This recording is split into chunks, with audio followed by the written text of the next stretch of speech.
Great job, Emma. All right, you guys can be seated. As Emma shared, we have been in a series called Invite Only over the last few weeks. And in this series, we've been looking at how Jesus invited people into the kingdom of God. And in particular, we've been looking at stories from the Gospel of Luke about how Jesus invited people into the kingdom of God.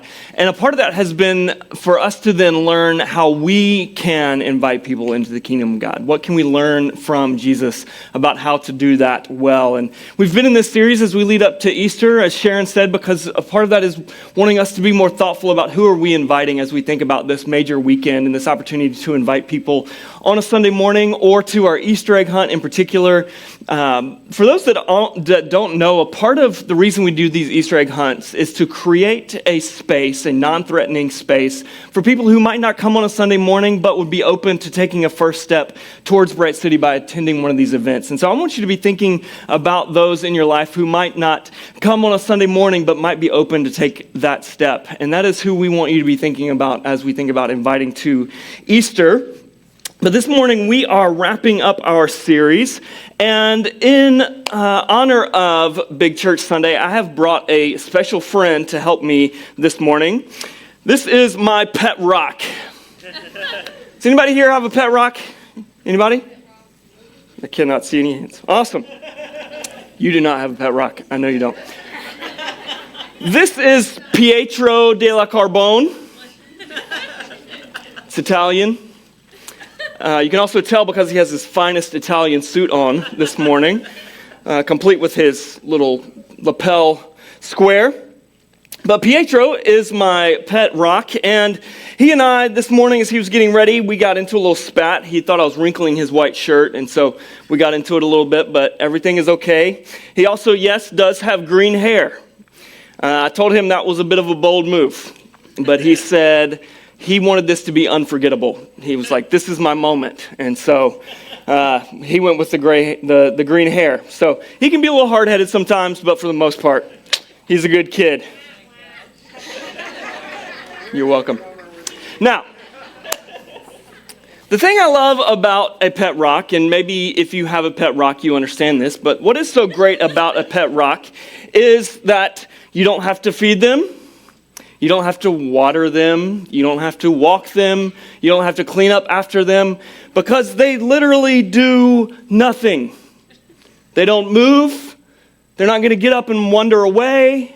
If you put them on a shelf and you don't move that shelf or move them for 30 years, they're not going anywhere. They stay exactly where they are because it's a rock. It's not going to wake you up in the middle of the night begging for you to take it out. It's not going to crawl up in your face and meow in your face in the middle of the night because it is a rock. So I'm going to have Pietro right here. I want you guys to keep an eye on Pietro. Make sure he doesn't kind of wander off or start chewing on the table. Sometimes he does that kind of stuff. So I need you to let me know if he gets into any of that. But today, this morning, as Emma read, we're talking about this significant moment in Jesus' life known as the triumphal entry. And I love this story, and I love the way that it starts out, because Jesus asks his disciples to go and get this colt that is tied up. And Jesus tells them, if anybody asks why you're untying it, you just say, the Lord needs it. And I'm kind of like, why did that work? Was this like prearranged and that was the code word? Or like, did the disciples walk away thinking, yeah, we'll see how this goes? Like, yeah, the Lord needs it. I don't know. I don't know how that worked out. But either way, I would love to have been there. But they bring this colt back. Jesus gets on it. And Jesus makes his way down the Mount of Olives. And as he does this, people are throwing their coats down on the pathway. People are singing praises. Blessed is the King who comes in the name of the Lord. They have these palm branches. And one of the things that we miss in this is that this moment, this setting, there's a lot about this that is declaring Jesus as king that is not spoken. Because we're not in their context, because we don't know the culture, we aren't aware of these, but there's so much about this that is saturated with imagery of kingship, so much that is declaring Jesus king that we may miss. For example, Jesus coming in on this donkey was customary for a king coming into a city on a donkey. And in particular, a king would come into a city on a donkey when that king was coming in peace. And so Jesus is the king who is coming in peace. The throwing of their coats down on the ground, we see in the Old Testament a number of times where someone is anointed king and immediately people's response is to throw their coats on the ground as a way of acknowledging their kingship. It's kind of like rolling out the red carpet for them. It was this symbol of recognizing their kingship.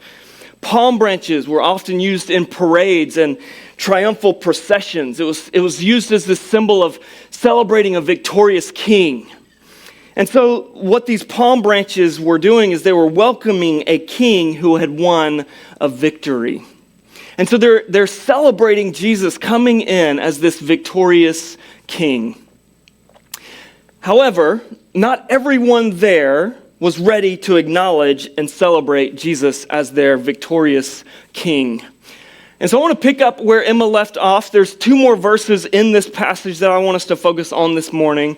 Picking up in verse 39, it says this. Some of the Pharisees from the crowd told him, "Teacher, rebuke your disciples." He answered, "I tell you, if they were to keep silent, the stones would cry out." So we have the Pharisees who are there and they're watching this and they're seeing this happen and they're telling Jesus to tell his disciples the truth. Tell them the truth that you are not the king. Don't feed this fanfare. Don't feed into this. And I love that Jesus doesn't respond by contesting that he is not king. Rather, he responds by saying, look, if they don't declare it, the stones will cry out. You can't stop this. If you silence them, the stones will cry out. And so another thing I want to do this morning is I want to do a little balloon art to illustrate my point here. I'm going to make a balloon animal. You guys ready for this?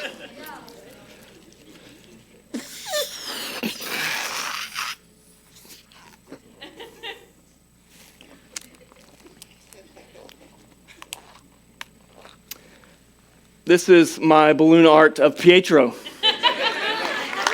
Thank you. Thank you. No, what I want to illustrate is kind of what I imagine when I think about Jesus saying, if you silence the disciples, then the rocks will cry out, is when you hold a balloon, there is air in here and you can't deny that, right? And so when you squeeze it, the air kind of comes up to one side. And you can push this side in and you can kind of force that down, but it's just going to pop up somewhere else, right? It's just going to push through to the other side. It's going to show up somewhere.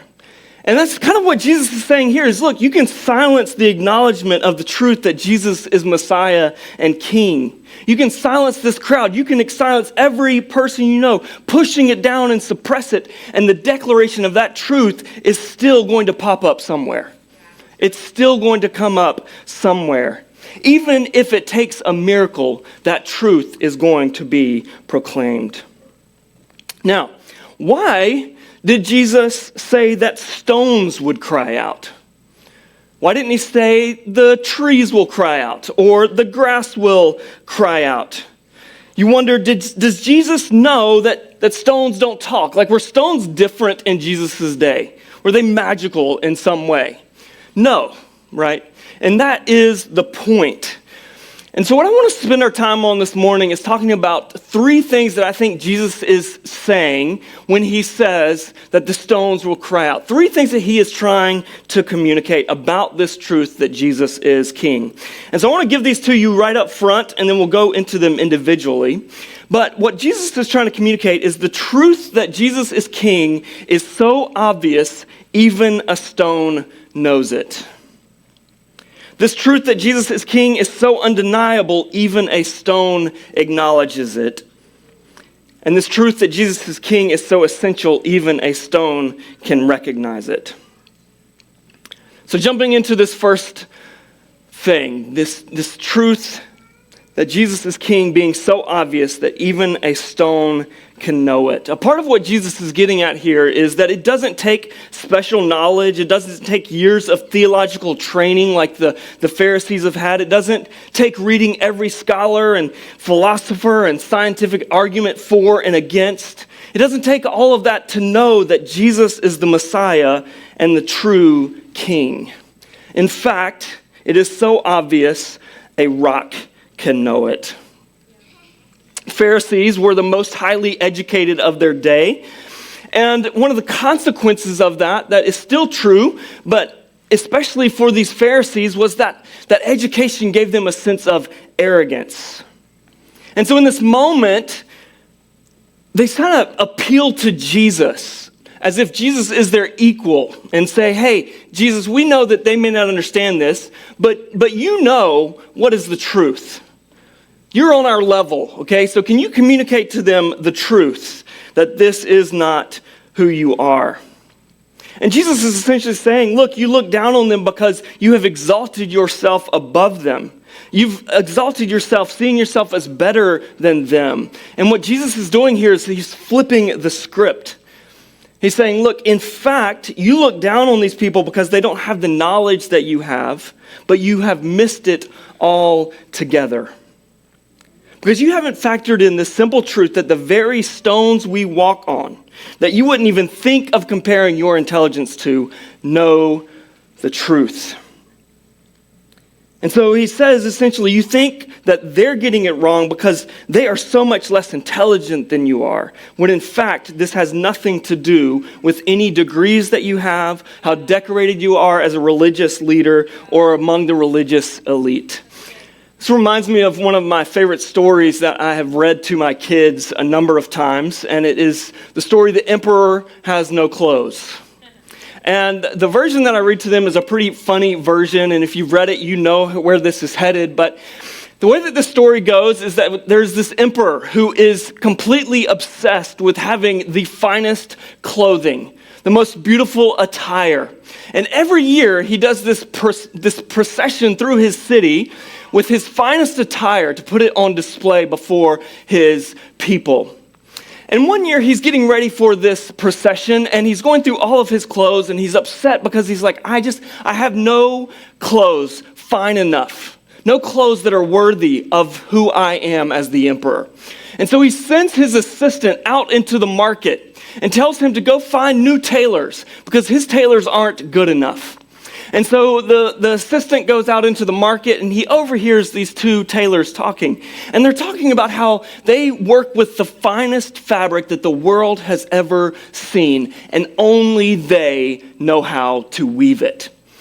And so the king's assistant or the emperor's assistant is like, yes, this is what I'm looking for. And he goes and he says, I need you to come to the palace and work on something for the emperor. And so they take them to the palace and they begin working and they set them up in their own space. He gives them gold to begin working. And so one day the emperor sends his assistant to go check on progress. How are things going? And so the assistant goes in and he sees these two tailors hard at work, weaving and then cutting and weaving. And he's looking, he's a little perplexed because they're not working with anything. There's no fabric actually there. There's nothing that they're actually weaving. But then the tailor holds up some cloth. Obviously, he's not holding up anything, but he holds up this cloth and he says to the assistant, he says, this cloth is so beautiful. Only a fool could not see how beautiful this cloth is. Well, the assistant doesn't want to be thought a fool, and so he says, well, yes, of course, it is so beautiful.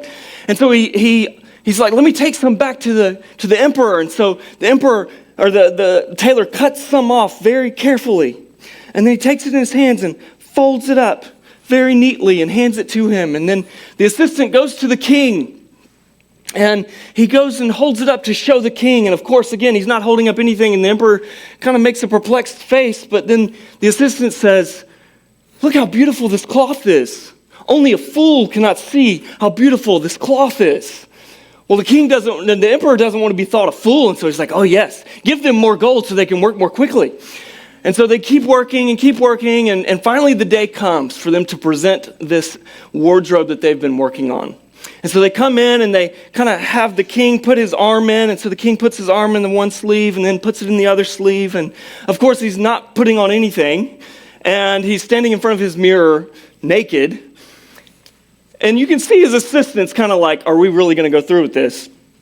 But nobody wants to be the fool who says, hey, this actually isn't any cloth. And so they go on, and he goes and gets on his horse to begin processioning through the city, and everybody has their heads down in honor of the emperor so they don't see what's happening. But then out of nowhere, they begin to hear two kids laughing at the top of their lungs, and they're pointing and they say, the emperor has no clothes. And in this moment, the thing that everybody has known was true the whole time, finally they're forced to acknowledge it. And the emperor is embarrassed because he knew all along, and yet he was so concerned about his image and his status and his appearance, he wasn't willing to acknowledge the truth. And I think with the Pharisees, something similar was happening. They were so preoccupied with their status and their image, they lost sight of the truth that was right in front of them. In our own pursuits of status and image and respect, we can lose sight of the simple truth that Jesus is King. The second thing that Jesus is doing with this is he's saying that this truth that Jesus is King is so undeniable, even a stone acknowledges it. Here's a thought that I'm not sure you've probably ever had. But our little friend here, Pietro cannot deny the truth. Stones, rocks in general, cannot deny the truth. They're completely incapable of denying the truth. Look, he's trying to do it right now. Can't you tell? Of course not, right? You're like, rocks don't speak. And you would say, well, they also can't affirm the truth. And I would say that is not so. They may not be able to speak the truth as you and I might, but they can testify in other ways. Let me tell you what I mean by that. When I was a kid, my father rented several farms and fields that we would keep cattle in and grow hay in. And one of the things that I absolutely was fascinated with was going into these fields and looking for arrowheads.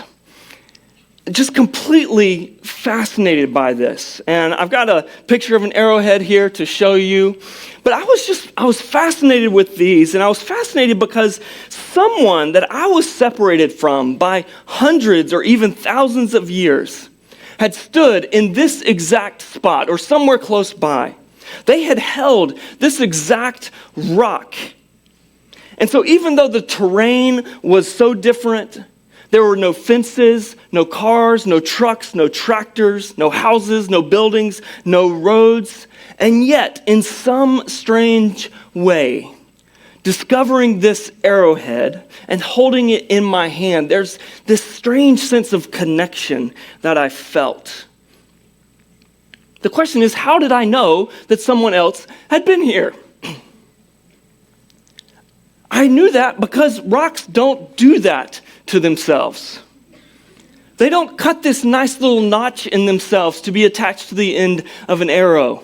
They don't cut these beautiful little feathered effects around the edges on their own. In other words, these stones testified to the truth that humans had been here hundreds of years before, and they could not testify otherwise. In this verse, Jesus is actually calling on a verse from Habakkuk 2, verse 11, which says this. It says, "For the stones will cry out from the wall, and the rafters will answer them from the woodwork."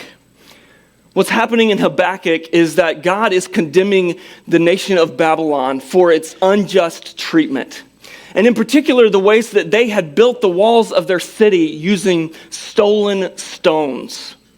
That they had used slave labor to build the walls of their city. And so God is saying, look, you could wipe out every Israelite. You could silence every one of them, and the stones of this wall will still cry out against your injustice. Right. Every time you look at the stones of this wall, you will have to acknowledge how you got them. Yeah, that's right. And so the stones will cry out from the wall. The stones will testify. And the same is true with Jesus. This was so undeniable, even the stones will acknowledge it.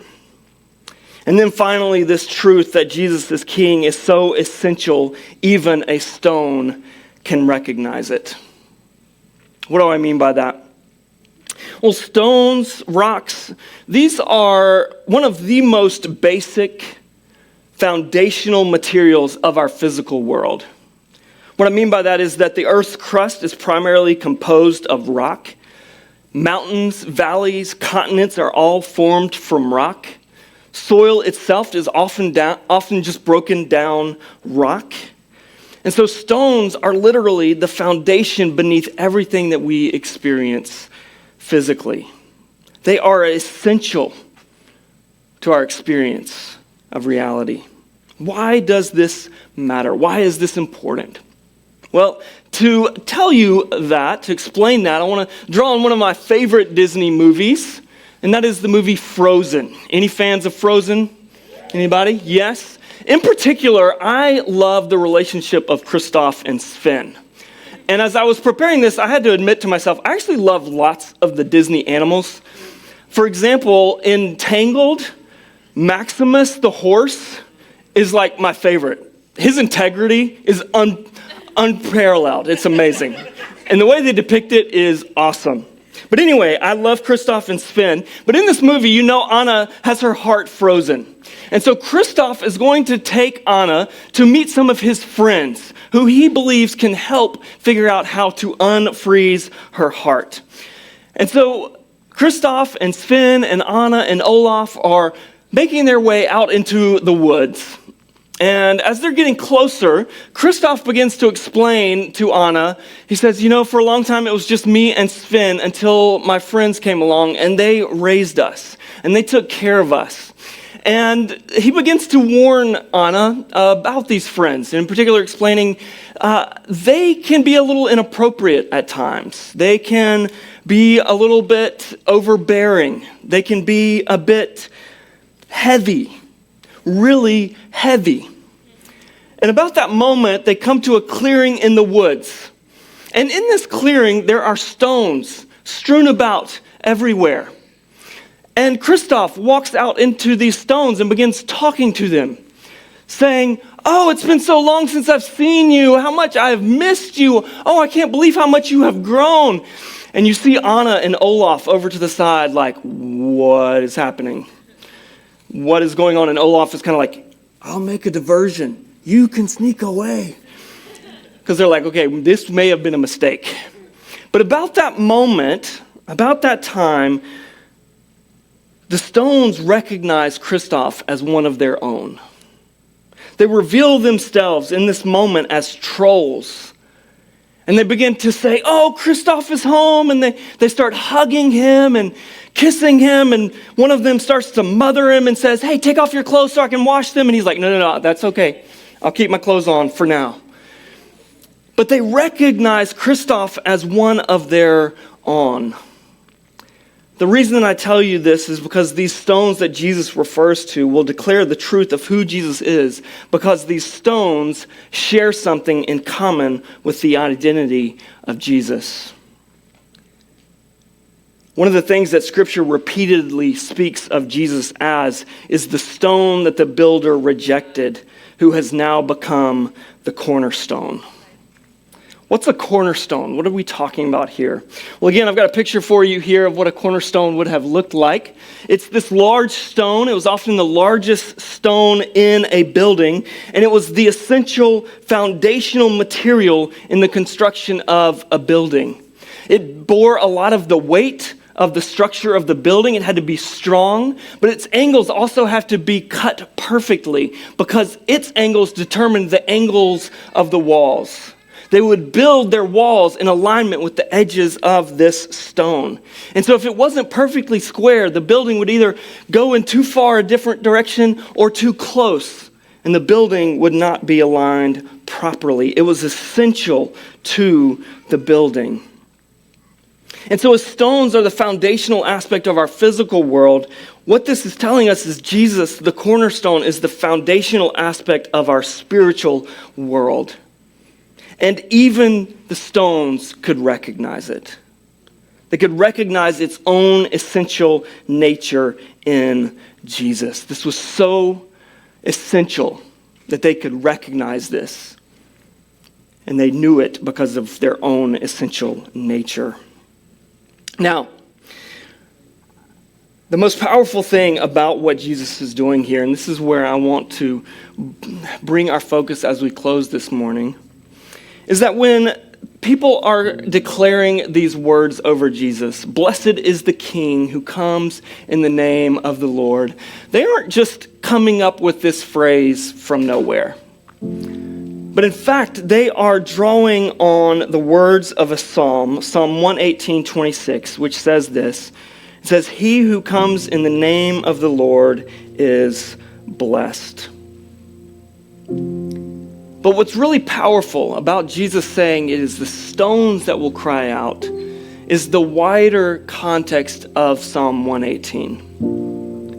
That what's happening just a couple of verses before this. And I want to read those for you. This is David writing a psalm about his gratitude towards God and his salvation for us. And so beginning in verse 19, it says, "Open the gates of righteousness for me. I will enter through them and give thanks to the Lord. This is the Lord's gate. The righteous will enter through it. I will give thanks to you because you have answered me and have become my salvation. The stone that the builders rejected has become the cornerstone. This came from the Lord. It is wondrous in our sight. This is the day the Lord has made. Let's rejoice and be glad in it. Lord, save us. Lord, please grant us success. He who comes in the name of the Lord is blessed." In this series, we have been looking at the ways Jesus invited people into the kingdom of God. And the unexpected invitation that I think Jesus is offering in this moment is actually an invitation to the Pharisees. You see, the Pharisees, being the most learned in their day, especially when it came to knowledge of the scriptures, would have known the context of this saying. They would have known 118. They would have had it memorized. And so when they hear people declaring, "He who comes in the name of the Lord is blessed," they would have known what they were referring to.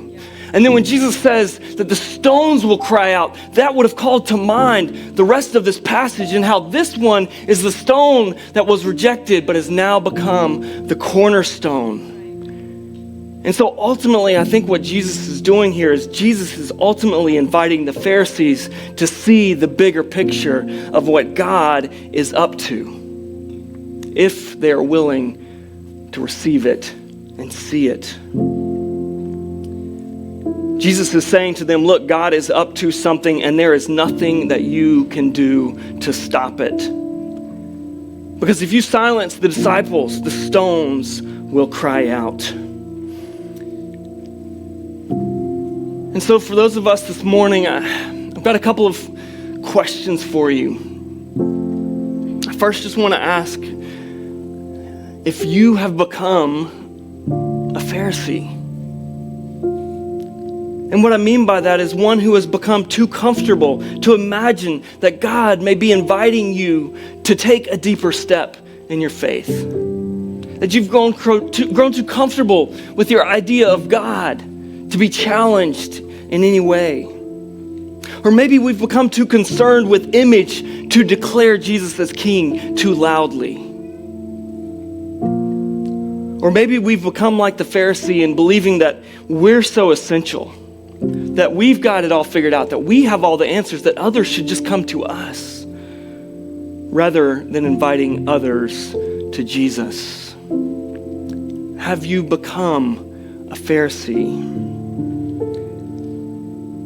If so, my challenge to you this morning is to get uncomfortable enough to invite others into this unstoppable thing that Jesus is doing.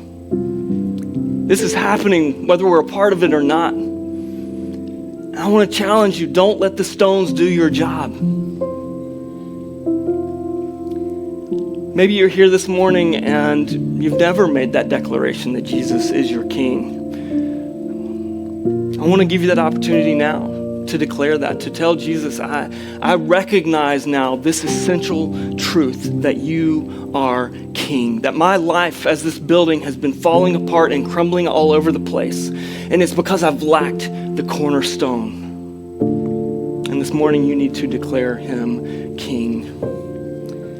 Wherever you are this morning, I just want to invite us all to bow our heads and take a moment to connect with Jesus. We're going to have our prayer team available. If you would like somebody to pray with you on the sides, it'll be available. But let's just take a moment this morning. And if you need to come to terms with Pharisaical spirit, let's bring that to Jesus.